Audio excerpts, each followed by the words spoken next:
この子の名前はつぼみと言います。巣立ったばかりのペローシスの子です。大切に育てたらとても甘えん坊さんになりました。そのつぼみの右足が動かなくなったのです。指が曲がらず、物がつかめない状態でした。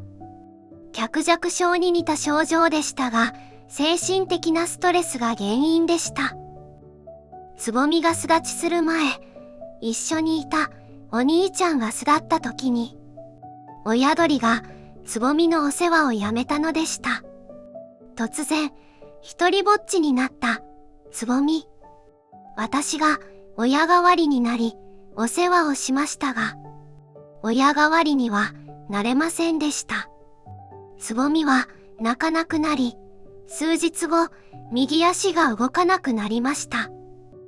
私はつぼみの外に出す時間を増やして、少しでもストレスがたまらないようにしました。つぼみのそばに初めてのお友達の女の子が来てくれました。親戚ではないけれど、おばあちゃんも寄り添ってくれました。こうして、つぼみに変化が起こりました。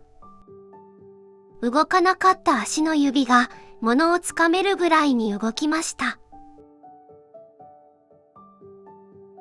そして、泣かなかったつぼみが、小さな声だけど、泣いてくれたのでした。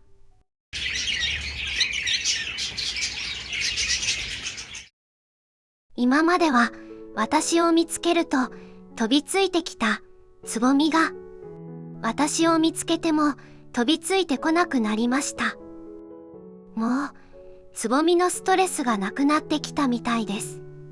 これで一安心と思った時、新たな問題が発生したのです。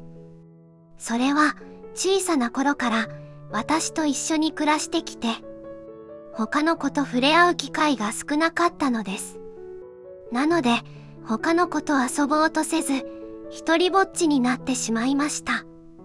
ここで、私が手を出してしまうと、家族の中に入れなくなってしまう。と、思っていると、一人ぼっちになっている、つぼみに、おばあちゃんが寄り添ってくれたのです。おばあちゃんは、一緒に遊んだり、お話しすることはないけど、ずっとそばにいてくれました。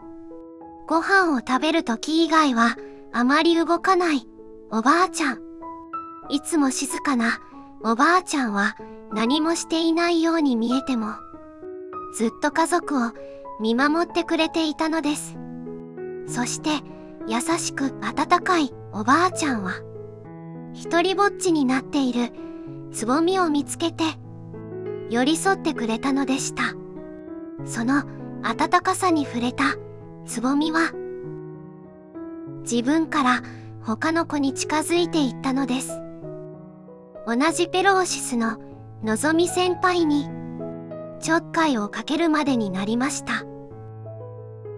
それと、私に飛びついてくるとき、いつもは私の手に向かって飛んできたのですが、私の肩に乗ってくれたのです。